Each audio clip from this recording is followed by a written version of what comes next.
Hey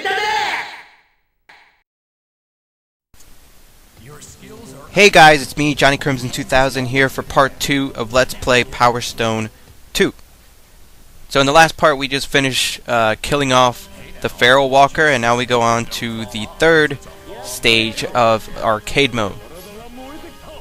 And one thing that I forgot to mention before, which I kind of promised myself that I would mention, is that if you're wondering why I'm not doing any of the fancy graphics that I did in my previous Let's Plays, like Let's Play Plasma Sword and Let's Play Super Mario Brothers, I explain all that in a separate video called Future of Johnny Crimson 2000 ?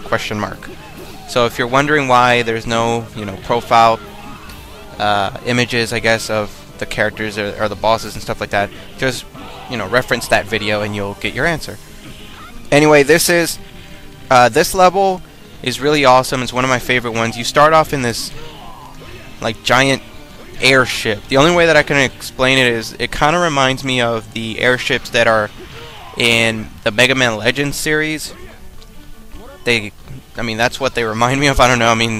From Capcom. So, and you have a bunch of turrets. You can get on those turrets and shoot everybody and stuff like that. And then there's like an eagle that drops weapons and stuff like that. But as you guys can see, like the wings and stuff start falling off, so the playing field becomes very small, and you can fall off the ship, so you have to watch out for that. And I try to do it in this video, but it is possible to ride on the eagle. I've done it before. I know it can happen. And so here we go. We transition to the next phase, I guess, of the level. You're in the middle of the air, and what you have to do, if you guys can see me right there at the bottom of the screen, you have to find the umbrella. There's only 2 of them drop out of the sky, and you have to get it. If you don't get it, you'll just drop to the floor. But if you get it, you'll just float, safely down to the floor, and you don't get hurt. But I was hit right after I got the last umbrella, so I didn't make it. But anyway, here we go in the last part of the level. You're like in front of this, like, I don't know how to, like, ruins castle looking place, and there's like a little river on the right side, and on top of the like on that little balcony, and there's a door that like this tank comes out every once in a while, and you can ride the tank. It's pretty fun. And you have 2 like catapults on the left side. If you slam down on the bar, the stone or whatever flies over, and you can actually hit your opponents with it. It's a fairly awesome level. Like I said, I love the levels in Power Stone 2. They're great. They're half the reason why I like this. I think I would argue that these levels are better made than some of the ones in Super Smash Brothers.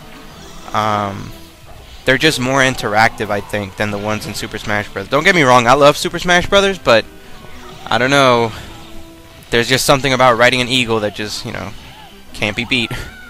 Or like beating somebody with a tank. And I won. Me and... oh god, what's his name? Let me reference my notes. He has a name, I promise you. Gunrock? No, that's not Gunrock. Galuda, there it is. Basically, he's the T-Hawk of Power Stone. And here we go, guys, the last level. And the last level is exclusive to the multiplayer game. The last level is basically a giant hallway, and you start off in this one section, and there's a gate to the right that won't open, and these like puppets, like these puppet looking things will pop out, and you can beat them, but they'll just keep respawning over and over again. I didn't show it off in this one, but if you're having trouble with this, with this level, there is a way. You can climb those poles on the top of the screen, and you can just stay there. And for the most part, the enemies won't hit you. Maybe the tall one can. I'm not sure. But you can just stand up there. They won't hit you, and you can basically just let your partner do all the work. The only problem with that, though, is that for this stage especially, you might want to get let your partner live. And as you guys can see, after a while, I don't know if it's triggered by how many enemies you've killed or if it's on a time, time lapse. But after a while, the wall on the left gets spiked and starts moving, but the gate on the right opens up, so you can move on to the next part of the level, I guess. And the next part is basically just more of the same, except without the poles. And the enemies become a bit stronger. They get more weapons that are, a bit more, hurt more, I guess. You have big battle axes. And in this next part right here, the guy on the far right, if you can see him, has a big bazooka. So I like to take him out first, because he's annoying. Because if you're trying to handle the two guys with the axe, but then you have like this one guy on the right that keeps shooting you from a from long distance, and you also have the one that has like the ice rod trying to freeze you all the time. So if you're having trouble with this, I suggest you do that. But other than that, like I said, you can just let your partner do it. But again, if you're having trouble with this stage, I suggest you, let him live if you have to. And these guys take a lot of hits, and they don't phase or anything like that. They don't get stunned or anything. And as you saw right there, you can do a wall jump if you're still having trouble. And here we go, guys. This is Dr. Erode, and he is sort of like the master, I guess, of the castle that you're in, that you're trying to get out of. And he's a big freaking boss. His only weak spot is his face, so you can either do what I'm doing and do a wall jump off the invisible wall towards the foreground, I guess. Jump off of it, and then, if you have like a long distance weapon or something, you can hit him with it. After you hit him a couple times in the face, he'll expose his heart, in his chest, and then you can hit that for more damage.